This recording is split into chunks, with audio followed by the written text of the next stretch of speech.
Dear learners, today we will discuss a chapter on motion in a straight line. We see things moving around us. We live in a constantly moving world. Therefore, study of motion is essential. A continuous change in the position of the object with respect to observer is called motion. Motion can be one-dimensional, two-dimensional or three-dimensional. When object moves without changing the direction of motion, its motion is called straight line motion. After completing this lesson, you will be able to distinguish between distance and displacement and speed and velocity. You will be able to explain the terms relative velocity and average velocity. You will be able to define average acceleration. You can see the map on your screen, where the blue solid line shows the actual path and the red dotted line shows the direct path from your home to school. So, how much distance do you have to travel to reach your school? It is the actual path, that is 2 km.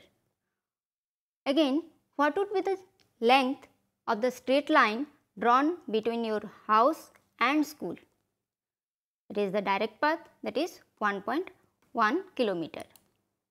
Now, how much distance do you travel in one round trip to the school? It will be twice of the actual path, which is equal to 4 km. Again, after one trip, how far away are you from your home? You have started from your home and again returned back to home, which means you are at the initial position, that is your home. Hence, you are 0 km away from your home. Now, we can differentiate between what is distance and what is displacement.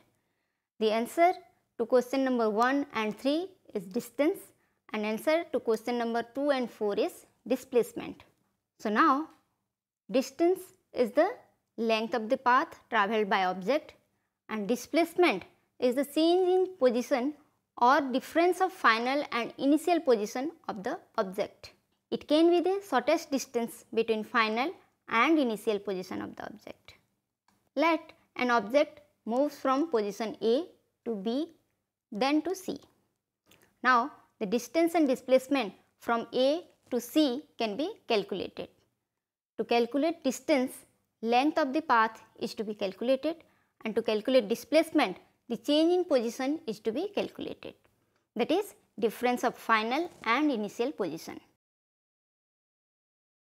For figure 1, distance equal to AB plus BC, that is 10 plus 8, that equal to 18 meter, and displacement, that is the difference between initial and final position, is AC, which is equal to 10 plus 8, that is also 18 meter.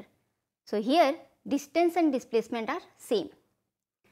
For figure 2, distance equal to again AB plus BC, which is equal to 20 plus 5, that is equal to 25 meter, and displacement, that is difference between initial and final position, is AC, which is equal to 20 minus 5, which is equal to 15 meter.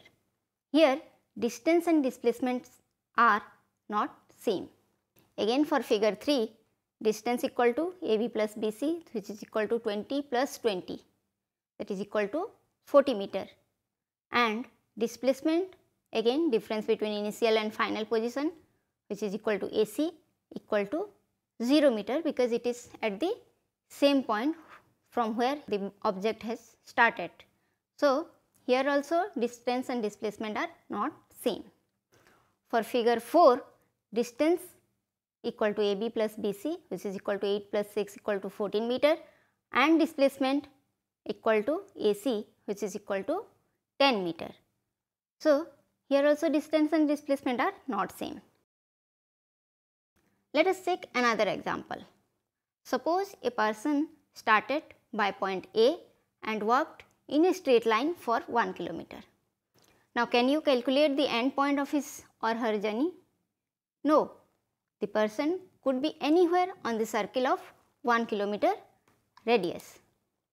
Unless we know the direction of the motion, we cannot calculate the end point.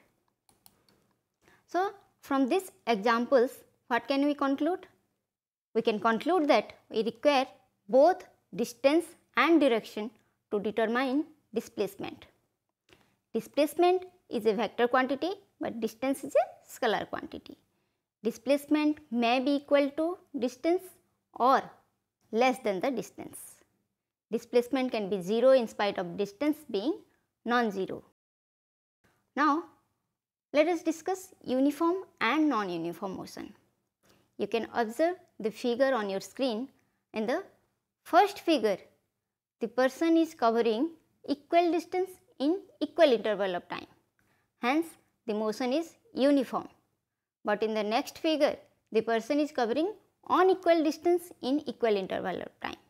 Hence, the motion is non-uniform.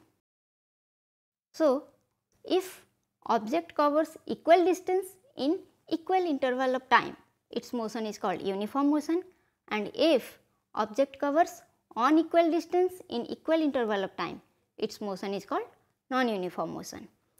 For uniform motion, position time graph is straight line, and for non-uniform motion, it is not straight line, it will be a curve. You can see the position time graph for uniform and non-uniform motion on the screen. The position time graph for body at rest is a straight line parallel to the time axis, as the body is not changing position with time. But for uniform motion, position time graph is a straight line inclined to the time axis. For non-uniform motion, position time graph is a curve. We will discuss about graph in detail in another session later. Now, let us discuss about speed and velocity. What is speed? Speed is the distance travelled in unit time. So, we can write speed equal to distance travelled divided by time taken, and its unit is meter per second or kilometer per hour. And speed is a scalar quantity because it does not involve or it does not require direction for its complete specification. Now, what is velocity? Velocity is the displacement per unit time. So, now we can write velocity equal to displacement divided by time taken. Its unit is meter per second or kilometer per hour. It is a vector quantity. We can say that speed is the magnitude of velocity at any instant. When an object is travelling along a straight line, its velocity is equal to its speed. That means, for a straight line motion, when the body is covering a distance along a particular straight line, then its velocity and speed are the same. Now, what is average speed? It is the ratio of total distance travelled to the total time taken. So, we can write average speed equal to total distance travelled divided by total time taken.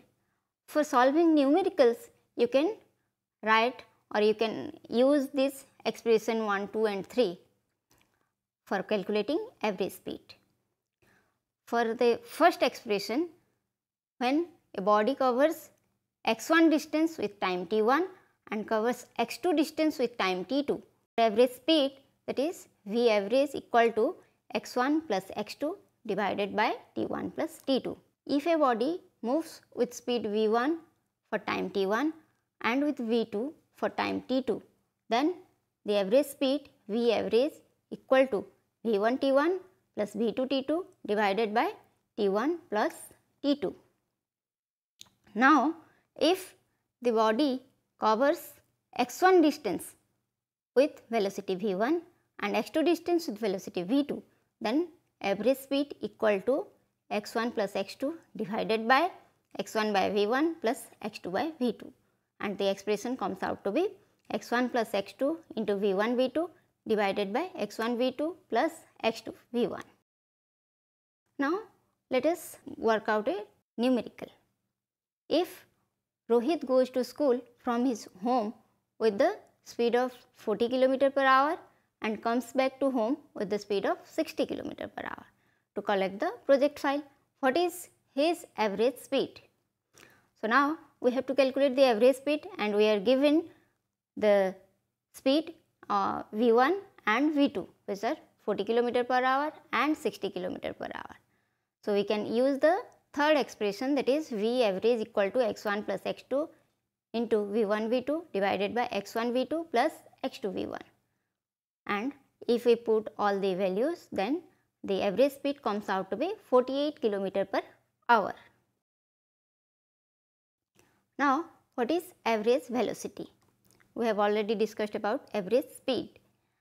Average velocity is the ratio of net displacement to the total time taken. So, we can write average velocity equal to net displacement divided by total time taken. Since displacement can be 0 but not the distance, hence average velocity can be 0 but not the average speed. Now, let us discuss relative velocity. In the figure on your screen, you see that the bus moved away from the tree. The person is comparing the position of the bus with respect to the position of the tree. Reference here is the position of the tree. Here you can see the person is on the bus. He observes that the tree moved away from the bus. The person is comparing the position of the tree with respect to the position of the bus. Reference or origin is the position of the bus. Both the observations are correct. Difference is what is taken as the origin. So, we can say that motion is always relative. When one says that an object is moving, he or she is comparing the position of that object with another object. Motion is therefore change in position of an object with respect to another object over time. So, when we talk about the relative velocity of an object, it is the rate of change of its position relative to the object taken as reference. So, what is relative velocity? Relative velocity is the rate of change of the relative position of an object with respect to the other object is known as relative velocity of that object with respect to the other. Here you can see two cars A and B moving with velocity VA and VB. Hence, relative velocity of B with respect to A equal to VB minus VA. Now, what is acceleration? I am giving you a clue. When you start your bike or car, initially it is at rest. You gradually increase the speed by using accelerator. So, how can we define acceleration? Acceleration is the rate of change of velocity. So, average acceleration A average equal to V minus U divided by T2 minus T1, where V is the final velocity, U is the initial velocity, T2 is the time when you are observing the final velocity, and T1 is the time when you are observing the initial velocity. So, average acceleration equal to delta V divided by delta T, where delta V is the change in velocity and delta T is the change in time.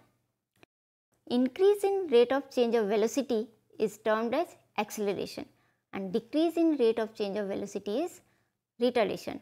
So, in your day-to-day life, you come across acceleration and retardation many times while you are driving or moving on a car or bike on the road.